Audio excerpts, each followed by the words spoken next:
کہ اللہ تبارک و تعالیٰ نے انسانوں کا مسیحا، انسانوں کا رہنما اور رہبر بنا کر بھیجا تھا۔ آپ علیہ السلام نے ایک ایک مسئلے کا حل بتا کر جناب محمد رسول اللہ صلی اللہ علیہ وسلم کو اس دنیا کے اندر بھیجا۔ اللہ کے نبی نے فرمایا، اے نوجوانوں، اگر تم بالغ ہو اور تمہارے اندر سیکس کی طاقت آ جائے اور تم شادی نہ کرنے پر مجبور، شادی نہ کر سکتے ہو، تمہارے اندر نام نفقہ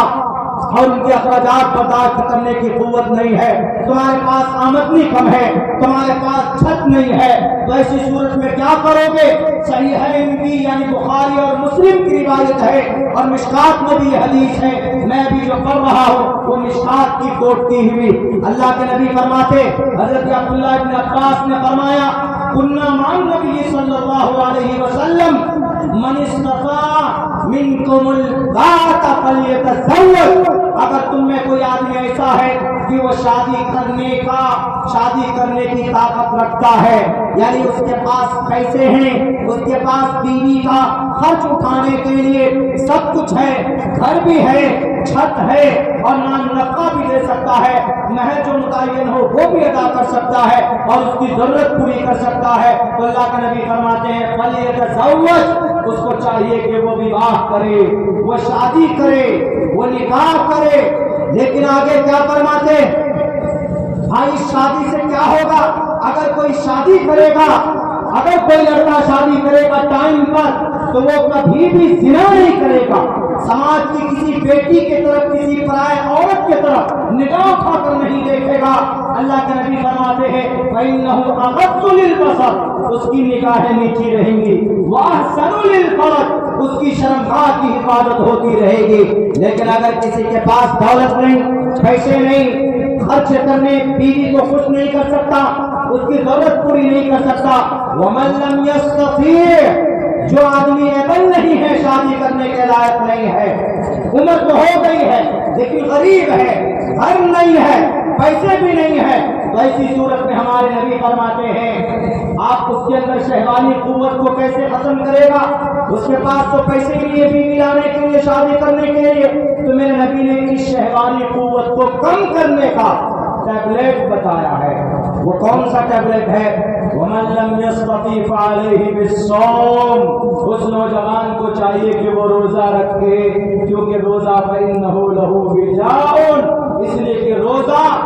شہوت کو ختم کر دیتا ہے، اس لیے کہ روزہ سیکس کو گھٹا دیتا ہے۔ دنیا کے ڈاکٹروں، تمہارا ریسرچ ختم ہو جائے گا قیامت کی صبح تک، سرجری کے بغیر کوئی علاج نہیں ہے جس میں 2 لاکھ 2.5 لاکھ روپے خرچ ہوتے ہیں۔ ہمارے نبی نے بتا دیا کہ اگر سیکس کو ختم کرنا ہے، اگر شہوانی قوت پر اگر اپنے آپ کو قابض لانا ہے، قبضہ پانا ہے، تو روزہ رکھو۔ روزہ، کثرت روزہ سے آدمی کی شہوانی قوت کم ہو جاتی ہے اور جس کی بنیاد پر وہ کبھی بھی کسی بیٹی کی عزت نہیں لوٹ سکتا، وہ سماج میں کسی عورت کی طرف نگاہ اٹھا کر نہیں دیکھ سکے گا۔ بتائیے سماج کے لیے کتنا اچھا پیغام ہے جناب محمد رسول اللہ صلی اللہ علیہ وسلم کا۔ اسی لیے ہم نے جو منظر پڑھا ہے اس کے اندر یہ بات کہی گئی ہے نا کہ نواشن سم واجنم واجتری شہیدم پوشنم سن میری بھی رتم ندرگا دسوا سدان کو وشو سم ماترو اہم سو دشپی پڑھا۔ انہوں نے صرف دیکھی کہ نبی نے شادی کی 9 سال اور 6 سال میں، اس سے پہلے نبی نے کتنے سال کی عمر میں شادی کی؟ نوجوان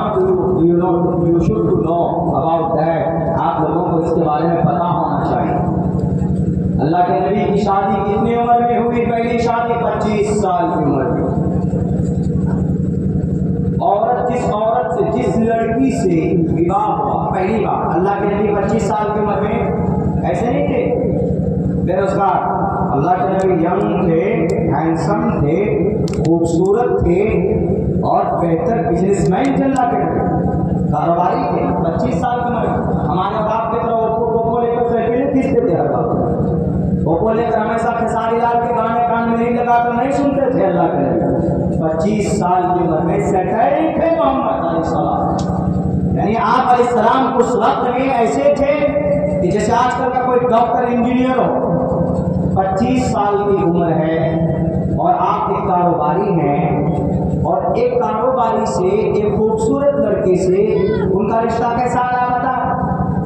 40 سال کی 2 مرتبہ بیوہ ہو چکی عورت کا، کوئی کنواری لڑکی کا نہیں ہے، 40 سال کی یہ کنواری عورت ہے۔ حضرت خدیجہ کبریٰ ان کا پیغام نکالا اللہ کے نبی کے پاس، اللہ کے نبی نے کہا کہ میرے چچا کے پاس جاؤ، خواجہ ابو طالب کے پاس جاؤ، وہاں پر گئے، فیصلہ ہو گیا جہاں نکاح ہونا 40 سال کی عمر کی آج کل کا لڑکا کر پائے گا؟ آج کل کا کوئی لڑکا ہو، بزنس مین ہو یا ماسٹر ہو، 25 سال عمر ہو اور اس کو یہ کہے کہ تمہارا رشتہ، اس کی ماں یہ کہے کہ بیٹا تمہارا رشتہ ہم کر رہے ہیں، لیکن سنو لڑکی وہ ہے جو 40 سال عمر ہے، پہلی بات تو۔ دوسری چیز یہ کہ وہ 2 مرتبہ پہلے بیوہ ہو چکی، یعنی 2 مرتبہ پہلے شادی ہو چکی، وہ کہے گا کہ ماں میری دوسری جگہ شادی کرو، نہیں تو میں پھانسی کے پھندے پر لٹک جاؤں گا، لیکن یہ شادی نہیں کروں گا۔ کر سکتا ہے، کوئی نہیں کرے گا، لیکن ہمارے نبی نے کیا کہ نہیں کیا، بلا چھوچا محمد رسول اللہ نے نکاح کیا۔ 25 سال کی عمر میں ایک نوجوان اپنے تمام خواہشات کو قربان کر کے ایک 40 سال کی عمر کی عورت سے آپ نے نکاح کیا،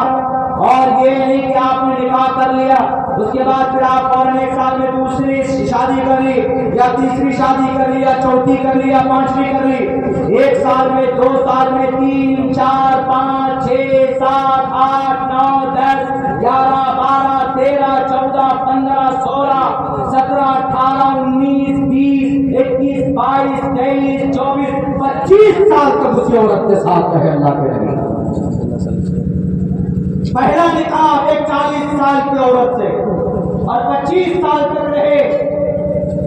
اس کو بیان نہیں کرے گا کوئی، اس کو نہیں بولے گا اس کے بارے میں کہ ارے وہاں تو دکھتا ہے کہ 9 سال کی بچی کو بیوی بنا کر لے کر آئے، اور یہ نہیں کہے گا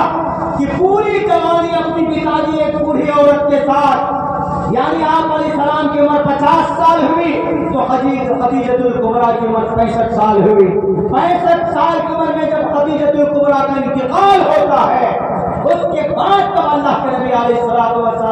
اللہ کی مشیت سے، اللہ کے اشارے سے تب جا کر ہم عائشہ صدیقہ سے نکاح کرتے ہیں۔ اس سے پہلے کی زندگی تو دیکھو، خامخواہ تراس کرو اعتراض، عبداللہ صالح جیسا طالب علم آئے گا تمہارے منہ کو بند کرے گا انشاءاللہ، جہاں تک کوشش ہوگی سمجھانے کی کوشش کرے گا۔ اللہ کے نبی علیہ السلام